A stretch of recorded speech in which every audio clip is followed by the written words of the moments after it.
ਗੁਰੂ ਪਿਆਰਿਓ, ਵਾਹਿਗੁਰੂ ਜੀ ਕਾ ਖਾਲਸਾ, ਵਾਹਿਗੁਰੂ ਜੀ ਕੀ ਫਤਿਹ। ਗੁਰੂ ਹਰਗੋਬਿੰਦ ਸਾਹਿਬ ਜੀ ਦਾ ਪ੍ਰਕਾਸ਼ ਪੁਰਬ ਇਸ ਸਾਲ ਪੁਰਾਤਨ ਰਵਾਇਤ ਅਨੁਸਾਰ 15 ਜੂਨ ਨੂੰ ਤੇ ਨਾਨਕਸ਼ਾਹੀ ਕੈਲੰਡਰ ਅਨੁਸਾਰ 5 ਜੁਲਾਈ ਨੂੰ ਆ ਰਿਹਾ ਹੈ। ਸੋ ਸਭ ਤੋਂ ਪਹਿਲਾਂ ਉਹਨਾਂ ਦੇ ਪ੍ਰਕਾਸ਼ ਪੁਰਬ ਦੀਆਂ ਸਭਨਾਂ ਨੂੰ ਵਧਾਈਆਂ ਹੋਣ। ਪਰ ਅਫਸੋਸ ਨਾਲ ਇਹ ਵੀ ਕਹਿਣਾ ਪੈਂਦਾ ਹੈ ਕਿ ਅਸੀਂ ਅਜੇ ਤੱਕ ਵੀ ਗੁਰੂ ਸਾਹਿਬਾਂ ਦੇ ਪ੍ਰਕਾਸ਼ ਪੁਰਬ ਦੀਆਂ ਤਰੀਕਾਂ ਨੂੰ ਫਿਕਸ ਨਹੀਂ ਕਰ ਸਕੇ। ਸਾਹਿਬ ਸ੍ਰੀ ਗੁਰੂ ਹਰਗੋਬਿੰਦ ਸਾਹਿਬ ਜੀ ਗੁਰੂ ਨਾਨਕ ਪਾਤਸ਼ਾਹ ਜੀ ਦੀ ਜੋਤ ਦੇ ਤੇ ਜੁਗਤ ਦੇ 6ਵੇਂ ਮਾਲਕ ਸਨ, ਜਿਨ੍ਹਾਂ ਦਾ ਪ੍ਰਕਾਸ਼ 5ਵੇਂ ਗੁਰੂ ਅਰਜਨ ਪਾਤਸ਼ਾਹ ਅਤੇ ਮਾਤਾ ਗੰਗਾ ਜੀ ਦੇ ਗ੍ਰਹਿ ਵਿਖੇ 19 ਜੂਨ 1595 ਈਸਵੀ ਨੂੰ ਗੁਰੂ ਕੀ ਵਡਾਲੀ ਅੰਮ੍ਰਿਤਸਰ ਵਿਖੇ ਹੋਇਆ। ਆਪ ਜੀ ਦੇ 3 ਪਤਨੀਆਂ ਮਾਤਾ ਦਮੋਦਰੀ ਜੀ, ਮਾਤਾ ਮਹਾਦੇਵੀ ਜੀ ਅਤੇ ਮਾਤਾ ਨਾਨਕੀ ਜੀ ਸਨ। ਆਪ ਜੀ ਦੀ ਸੰਤਾਨ 5 ਸੁਪੁੱਤਰ ਬਾਬਾ ਗੁਰਦਿੱਤਾ ਜੀ, ਬਾਬਾ ਸੂਰਜਮਲ ਜੀ, ਬਾਬਾ ਅਣੀ ਰਾਏ ਜੀ, ਬਾਬਾ ਅਟਲ ਰਾਏ ਜੀ, ਗੁਰੂ ਤੇਗ ਬਹਾਦਰ ਜੀ ਅਤੇ ਇੱਕ ਸੁਪੁੱਤਰੀ ਬੀਬੀ ਵੀਰੋ ਜੀ ਸਨ। ਆਪ ਜੀ ਨੂੰ 25 ਮਈ 1606 ਈਸਵੀ ਨੂੰ ਗੁਰਗੱਦੀ ਦੀ ਬਖਸ਼ਿਸ਼ ਹੋਈ ਅਤੇ 3 ਮਾਰਚ 1644 ਈਸਵੀ ਨੂੰ ਤਕਰੀਬਨ 48 ਸਾਲ 8 ਮਹੀਨੇ ਤੇ 15 ਕੁ ਦਿਨ ਇਸ ਸੰਸਾਰ ਵਿੱਚ ਸਰੀਰਕ ਜੀਵਨ ਗੁਜ਼ਾਰ ਕੇ ਜੋਤੀ ਜੋਤ ਸਮਾ ਗਿਆ। ਆਮ ਤੌਰ ਤੇ ਸਾਡੇ ਬੁੱਧੀਜੀਵੀ ਪ੍ਰਚਾਰਕ ਕਹਿੰਦੇ ਹਨ ਕਿ ਗੁਰੂ ਹਰਗੋਬਿੰਦ ਸਾਹਿਬ ਜੀ ਦੇ ਗੁਰਗੱਦੀ ਪ੍ਰਾਪਤ ਕਰਨ ਵੇਲੇ ਹੀ ਸਿੱਖ ਵਿਚਾਰਧਾਰਾ ਵਿੱਚ ਬਦਲਾਅ ਆ ਗਿਆ ਸੀ। ਜਦੋਂ ਗੁਰੂ ਸਾਹਿਬਾਂ ਨੂੰ ਗੁਰਗੱਦੀ ਦੀ ਰਸਮ ਵੇਲੇ ਬਾਬਾ ਬੁੱਢਾ ਜੀ ਨੇ ਪੋਥੀ ਪਰਮੇਸ਼ਰ ਕਾ ਥਾਂ ਦੇਣ ਦੀ ਬਜਾਏ 2 ਤਲਵਾਰਾਂ ਪਹਿਨਾ ਕੇ ਇਸ ਰਸਮ ਨੂੰ ਪੂਰਾ ਕੀਤਾ ਸੀ ਅਤੇ ਗੁਰੂ ਹਰਗੋਬਿੰਦ ਸਾਹਿਬ ਜੀ ਨੇ ਵੀ ਇਹ ਐਲਾਨ ਕੀਤਾ ਸੀ ਕਿ ਹੁਣ ਗੁਰੂ ਘਰ ਲਈ ਤਕੜੇ ਨੌਜਵਾਨਾਂ ਅਤੇ ਹਥਿਆਰਾਂ ਦੀ ਅਤੇ ਸ਼ਾਸਤਰਾਂ ਦੀ ਭੇਟ ਦੀ ਜ਼ਰੂਰਤ ਹੈ।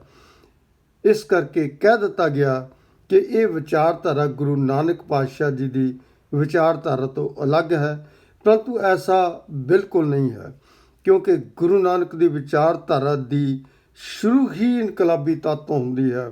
ਜਦੋਂ ਆਪ ਜੀ ਫਰਮਾਨ ਕਰਦੇ ਹਨ, ਜੋ ਤੋ ਪ੍ਰੇਮ ਖੇਲਣ ਕਾ ਚਾਓ, ਸਿਰ ਧਰ ਤਲੀ ਗਲੀ ਮੁਰੀ ਆਓ, ਇਤ ਮਾਰਗ ਪੈ ਤਰੀਜੇ, ਸਿਰ ਦੀਜੇ ਕਾਣ ਨਾ ਕੀਜੇ। ਭਗਤੀ ਦੀ ਲਹਿਰ ਉੱਠੀ ਹੀ ਇਸ ਇਨਕਲਾਬ ਦੇ ਵਿੱਚੋਂ ਹੈ, ਜਦੋਂ ਭਗਤ ਕਬੀਰ ਜੀ ਕਹਿੰਦੇ ਹਨ, ਸੂਰਾ ਸੋ ਪਹਿਚਾਨੀਏ ਜੋ ਲੜੇ ਦੀਨ ਕੇ ਖੇਤ, ਪੁਰਜਾ ਪੁਰਜਾ ਕੱਟ ਮਰੇ ਕਬੂ ਨਾ ਛਾੜੇ ਖੇਤ। ਗੁਰੂ ਹਰਗੋਬਿੰਦ ਸਾਹਿਬ ਜੀ ਦੇ ਅਸਲ ਵਿੱਚ ਇਸੇ ਵਿਚਾਰਧਾਰਾ ਨੂੰ ਹੀ ਅੱਗੇ ਲਿਆਂਦਾ ਅਤੇ ਇਸ ਵਿਚਾਰਧਾਰਾ ਦਾ ਪ੍ਰੈਕਟੀਕਲ ਕੀਤਾ। ਜੋ ਵਿਚਾਰਧਾਰਾ ਸੱਚ ਤੇ ਹੱਕ ਲਈ ਡਟ ਕੇ ਖੜਾ ਹੋਣਾ ਸਿਖਾਉਂਦੀ ਹੈ ਤੇ ਜਿਸ ਵਿਚਾਰਧਾਰਾ ਦੀ ਰਖਵਾਲੀ ਲਈ ਗੁਰੂ ਨਾਨਕ ਪਾਤਸ਼ਾਹ ਜੀ ਨੇ ਬਾਬਰ ਵਰਗੇ ਹਿੰਦੁਸਤਾਨ ਦੇ ਬਾਦਸ਼ਾਹ ਨੂੰ ਜਾਬਰ ਕਹਿ ਦਿੱਤਾ ਸੀ। ਇਸੇ ਵਿਚਾਰਧਾਰਾ ਨੂੰ ਮੁੱਖ ਰੱਖਦਿਆਂ ਹੋਇਆਂ ਗੁਰੂ ਅੰਗਦ ਪਾਤਸ਼ਾਹ ਜੀ ਨੇ ਹਮਾਯੂੰ ਨੂੰ ਕਹਿ ਦਿੱਤਾ ਸੀ, ਹਮਾਯੂੰ, ਜਿੱਥੇ ਤਲਵਾਰ ਚਲਾਉਣ ਦੀ ਜ਼ਰੂਰਤ ਸੀ ਉੱਥੇ ਤੈਤੋਂ ਤਲਵਾਰ ਚਲਾਈ ਨਹੀਂ ਗਈ, ਹੁਣ ਫਕੀਰਾਂ ਤੇ ਤਲਵਾਰ ਚਲਾਉਂਦਾ ਹੈ। ਜਦੋਂ ਗੁਰੂ ਅਮਰਦਾਸ ਜੀ ਦਾ ਵਾਹ ਅਕਬਰ ਬਾਦਸ਼ਾਹ ਨਾਲ ਪਿਆ ਤੇ ਅਕਬਰ ਬਾਦਸ਼ਾਹ ਨੇ ਲੰਗਰ ਲਈ ਹਮੇਸ਼ਾ ਵਾਸਤੇ ਜਗੀਰ ਦੇਣੀ ਚਾਹੀ ਤਾਂ ਗੁਰੂ ਅਮਰਦਾਸ ਨੇ ਕਹਿ ਦਿੱਤਾ ਸੀ, ਮੈਂ ਗੁਰੂ ਕੇ ਲੰਗਰ ਨੂੰ ਕਿਸੇ ਬਾਦਸ਼ਾਹ ਦੀ ਜਗੀਰ ਨਹੀਂ ਬਣਾਉਣਾ ਚਾਹੁੰਦਾ। ਇਸੇ ਵਿਚਾਰਧਾਰਾ ਦਾ ਮੁਕਾਬਲਾ ਕਰਦੇ ਹੋਏ ਗੁਰੂ ਅਰਜਨ ਪਾਤਸ਼ਾਹ ਜੀ ਨੇ ਸ਼ਹਾਦਤ ਦੇ ਦਿੱਤੀ ਸੀ। ਇਸੇ ਗੁਰੂ ਅਰਜਨ ਪਾਤਸ਼ਾਹ ਜੀ ਨੇ ਹੀ ਬਾਬਾ ਬੁੱਢਾ ਜੀ ਨੂੰ ਇਹ ਹੁਕਮ ਦਿੱਤਾ ਸੀ ਕਿ ਗੁਰਗੱਦੀ ਹੁਣ 2 ਤਲਵਾਰਾਂ ਪਹਿਨਾ ਕੇ ਬਖਸ਼ਿਸ਼ ਕਰਨੀ ਹੈ। ਇਸੇ ਲਈ ਇਹ ਹੀ ਸੱਚਾਈ ਹੈ ਕਿ ਗੁਰੂ ਹਰਗੋਬਿੰਦ ਸਾਹਿਬ ਜੀ ਨੇ ਗੁਰੂ ਨਾਨਕ ਪਾਤਸ਼ਾਹ ਜੀ ਦੀ ਜੋਤ ਤੇ ਜੁਗਤ ਨੂੰ ਹੀ ਅਗਾਂਹ ਤੋਰਿਆ। ਸਾਹਿਬ ਸ੍ਰੀ ਗੁਰੂ ਗੋਬਿੰਦ ਸਿੰਘ ਜੀ ਵੀ ਇਸੇ ਕਰਕੇ ਲਿਖਦੇ ਹਨ, ਇਹ 10 ਜਾਮੇ ਬਾਬੇ ਹੀ ਹੈ ਧਾਰੇ, ਇਹ ਦਸੇ ਦੇ ਦਸੇ ਨਹੀਂ ਬਾਬੇ ਤੇ ਨਿਆਰੇ, ਇਹ 10 ਜਾਮੇ ਇੱਕ ਬਾਬਾ ਕਰ ਜਾਣੋ, ਜਾਂ ਮੈਂ ਰੰਚ ਨਾ ਭੇਦ ਪਛਾਣੂ। 25 ਮਈ 1606 ਈਸਵੀ ਨੂੰ ਬਾਬਾ ਬੁੱਢਾ ਜੀ ਨੇ 2 ਤਲਵਾਰਾਂ ਪਹਿਨਾ ਕੇ ਗੁਰੂ ਗੱਦੀ ਦੀ ਬਖਸ਼ਿਸ਼ ਸਾਹਿਬ ਸ੍ਰੀ ਗੁਰੂ ਹਰਗੋਬਿੰਦ ਸਾਹਿਬ ਜੀ ਨੂੰ ਕਰ ਦਿੱਤੀ ਗੁਰੂ ਜੋਤ ਪ੍ਰਾਪਤ ਕਰਦਿਆਂ ਹੀ ਸਭ ਤੋਂ ਪਹਿਲਾਂ ਉਹਨਾਂ ਨੇ ਅੰਮ੍ਰਿਤਸਰ ਵਿੱਚ ਲੋਹਗੜ੍ਹ ਨਾਮ ਦਾ ਕਿਲ੍ਹਾ ਬਣਵਾਇਆ, ਹਥਿਆਰ ਇਕੱਠੇ ਕੀਤੇ ਅਤੇ ਨੌਜਵਾਨ ਉਹਨਾਂ ਦੀ ਸੇਵਾ ਵਿੱਚ ਉਸ ਕਿਲ੍ਹੇ ਵਿੱਚ ਇੱਕ ਫੌਜ ਦੀ ਤਰ੍ਹਾਂ ਰਹਿਣ ਲੱਗੇ। 1608 ਈਸਵੀ ਵਿੱਚ ਇੱਕ ਤਖਤ ਬਣਾਇਆ ਜਿਸ ਨੂੰ ਅਕਾਲ ਬੁੰਗੇ ਦਾ ਨਾਮ ਦਿੱਤਾ ਗਿਆ। ਉੱਤੇ ਬੈਠ ਕੇ ਆਮ ਲੋਕਾਂ ਦੇ ਫੈਸਲੇ ਗੁਰੂ ਸਾਹਿਬ ਕਰਨ ਲੱਗੇ। ਸਿੱਖ ਗੁਰੂ ਸਾਹਿਬਾਂ ਨੂੰ ਸੱਚਾ ਪਾਤਸ਼ਾਹ ਕਹਿ ਕੇ ਸੰਬੋਧਨ ਕਰਨ ਲੱਗੇ। ਇਹਨਾਂ ਕਾਰਨਾਂ ਕਰਕੇ ਹੀ ਜਹਾਂਗੀਰ ਨੇ ਗੁਰੂ ਹਰਗੋਬਿੰਦ ਸਾਹਿਬ ਜੀ ਨੂੰ ਗਵਾਲੀਅਰ ਦੇ ਕਿਲ੍ਹੇ ਵਿੱਚ ਨਜ਼ਰਬੰਦ ਕਰ ਦਿੱਤਾ, ਜਿੱਥੇ ਪਹਿਲਾਂ ਹੀ ਹਿੰਦੁਸਤਾਨ ਦੇ ਬਹੁਤ ਸਾਰੇ ਰਾਜੇ ਕੈਦ ਸਨ। 12 ਸਾਲ ਵਾਸਤੇ ਕੈਦ ਕੀਤਾ, ਪਰੰਤੂ ਸਾਈਂ ਮੀਆਂ ਮੀਰ ਜੀ ਦੇ ਦਖਲ ਦੇ ਕਾਰਨ ਉਹਨਾਂ ਨੂੰ 3 ਸਾਲ ਬਾਅਦ 1612 ਈਸਵੀ ਨੂੰ ਹੀ ਰਿਹਾ ਕਰ ਦਿੱਤਾ ਗਿਆ। ਗੁਰੂ ਹਰਗੋਬਿੰਦ ਜੀ ਇਕੱਲੇ ਰਿਹਾ ਨਹੀਂ ਹੋਏ, ਸਗੋਂ ਉਹਨਾਂ ਨੇ ਉੱਥੇ ਨਜ਼ਰਬੰਦ 52 ਰਾਜਿਆਂ ਨੂੰ ਵੀ ਜਹਾਂਗੀਰ ਨੂੰ ਕਹਿ ਕੇ ਰਿਹਾ ਕਰਵਾ ਦਿੱਤਾ। ਇਸੇ ਲਈ ਉਹਨਾਂ ਨੂੰ ਆਪਾਂ ਬੰਦੀ ਛੋੜ ਵੀ ਕਹਿੰਦੇ ਹਾਂ। 1627 ਈਸਵੀ ਨੂੰ ਜਹਾਂਗੀਰ ਦੀ ਮੌਤ ਹੋ ਜਾਂਦੀ ਹੈ। ਸ਼ਹਾਬੁਦੀਨ ਸ਼ਾਹਜਹਾਂ ਦੇ ਨਾਮ 'ਤੇ ਹਿੰਦੁਸਤਾਨ ਦੇ ਤਖਤ 'ਤੇ ਬੈਠਦਾ ਹੈ। ਗੁਰੂ ਸਾਹਿਬਾਂ ਨੇ ਇਸ ਸਮੇਂ ਦੌਰਾਨ ਹੰਡੂਰ ਦੇ ਰਾਜੇ ਤੋਂ ਜਗ੍ਹਾ ਲੈ ਕੇ ਕੀਰਤਪੁਰ ਨਗਰ ਵਸਾਇਆ। ਸ਼ਾਹਜਹਾਂ ਨੇ ਗੁਰੂ ਸਾਹਿਬਾਂ ਵੱਲ ਦੋਸਤੀ ਦਾ ਹੱਥ ਵਧਾਇਆ। ਗੁਰੂ ਹਰਗੋਬਿੰਦ ਸਾਹਿਬ ਜੀ ਦਾ ਕੱਦ 7 ਫੁੱਟ ਤੇ 6 ਇੰਚ ਸੀ ਅਤੇ ਸਰੀਰ ਬੜਾ ਸੁਡੌਲ ਤੇ ਤਾਕਤਵਰ ਸੀ। ਉਹਨਾਂ ਨੇ ਹਰਗੋਬਿੰਦ ਸ਼ਹਿਰ ਵਸਾਇਆ, ਕੌਲਸਰ ਸਰੋਵਰ ਵੀ ਬਣਵਾਇਆ। ਗੁਰੂ ਸਾਹਿਬਾਂ ਨੇ ਬਾਬਾ ਬੁੱਢਾ ਜੀ, ਭਾਈ ਗੁਰਦਾਸ ਜੀ ਤੇ ਮਾਤਾ ਦਮੋਦਰੀ ਜੀ ਦਾ ਡਰੋਲੀ ਕਲਾਂ ਵਿੱਚ ਸੰਸਕਾਰ ਆਪਣੇ ਹੱਥੀਂ ਕੀਤਾ। ਗੁਰੂ ਸਾਹਿਬਾਂ ਨੂੰ ਸਿੱਖ ਸੱਚਾ ਪਾਤਸ਼ਾਹ ਕੇਵਲ ਕਹਿੰਦੇ ਹੀ ਨਹੀਂ ਸਨ, ਸਗੋਂ ਮੰਨਦੇ ਵੀ ਸਨ। ਦਿੱਲੀ ਦੀ ਇੱਕ ਘਟਨਾ ਹੈ। ਹਿੰਦੁਸਤਾਨ ਦਾ ਬਾਦਸ਼ਾਹ ਜਹਾਂਗੀਰ ਦਾ ਤੰਬੂ ਲੱਗਾ ਹੋਇਆ ਸੀ। ਦੂਜੇ ਪਾਸੇ ਹਰਗੋਬਿੰਦ ਜੀ ਦਾ ਤੰਬੂ ਲੱਗਾ ਸੀ।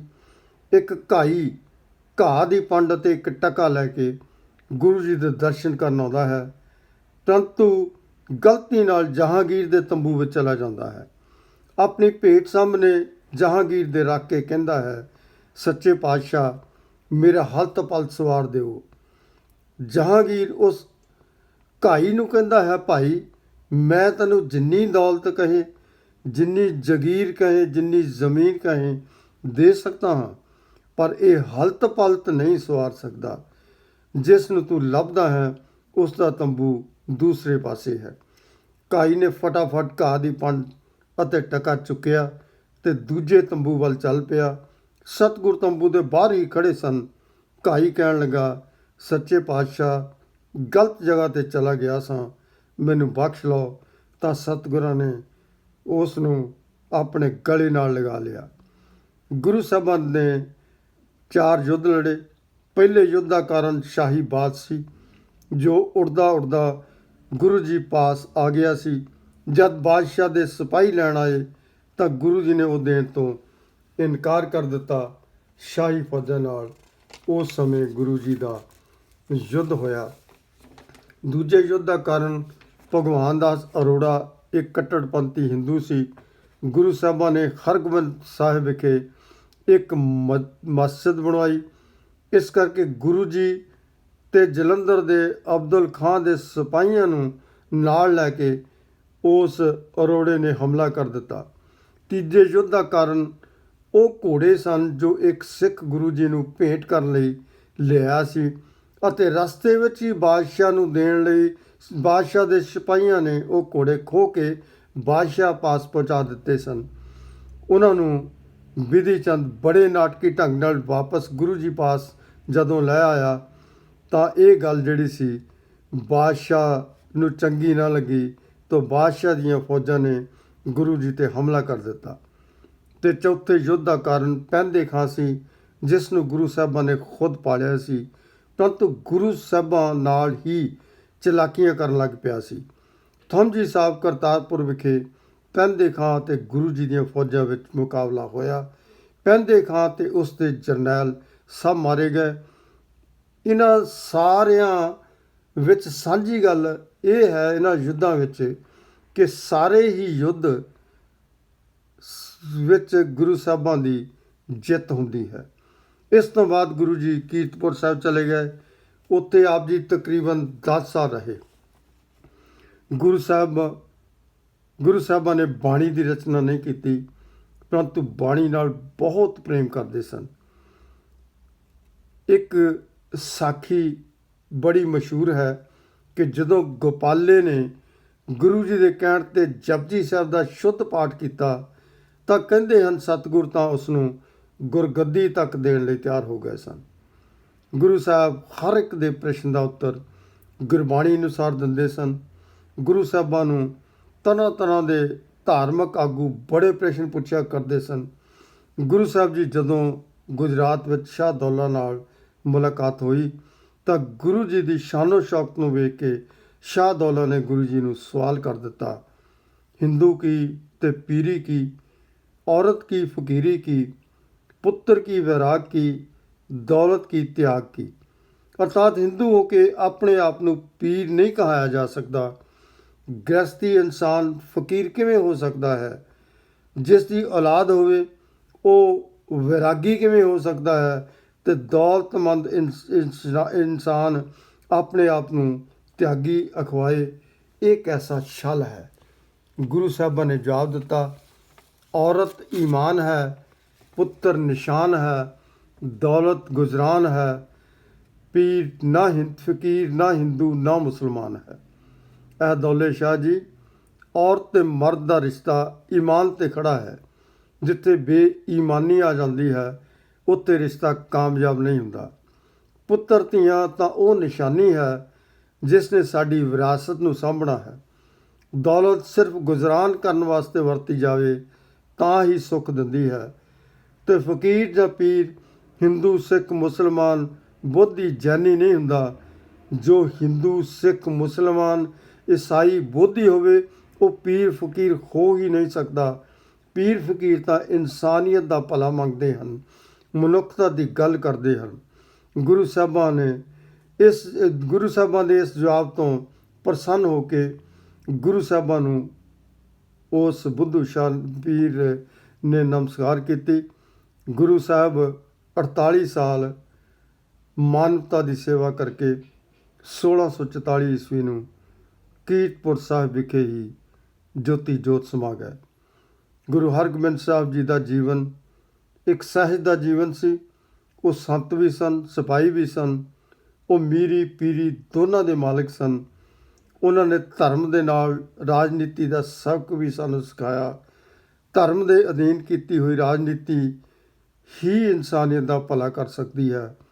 ਇਸੇ ਕਰਕੇ ਮੀਰੀ ਪੀਰੀ ਦੀਆਂ ਦੋ ਤਲਵਾਰਾਂ ਦੀ ਵਾਰ ਨੱਥਾ ਮੱਲ ਤੇ ਅਬਦੁਲ ਢਾਡੀ ਨੇ ਉਸ ਸਮੇਂ ਗਾਈ। ਦੋ ਤਲਵਾਰਾਂ ਬੱਧੀਆਂ, ਇੱਕ ਮੀਰੀ ਦੀ ਇੱਕ ਪੀਰ ਦੀ, ਇੱਕ ਅਜ਼ਮਤ ਦੀ ਇੱਕ ਰਾਜ ਦੀ, ਇੱਕ ਰਾਖੀ ਕਰੇ ਵਜ਼ੀਰ ਦੀ, ਹਿੰਮਤ ਮਹਾ ਕੋਟਗੜ੍ਹ, ਦਰਵਾਜ਼ਾ ਬਲਕ ਬਖੀਰ ਦੀ, ਨਾਲ ਸਿਪਾਹੀ ਨੀਲ ਨਲ, ਦੁਸ਼ਟਾਂ ਕਰੇ ਤਾਗੀਰ ਦੀ, ਪੱਗ ਤੇਰੀ ਕੀ ਜਹਾਂਗੀਰ ਦੀ, ਪੱਗ ਤੇਰੀ ਕੀ ਜਹਾਂਗੀਰ ਦੀ। ਵਾਹਿਗੁਰੂ ਜੀ ਕਾ ਖਾਲਸਾ, ਵਾਹਿਗੁਰੂ ਜੀ ਕੀ ਫਤਿਹ।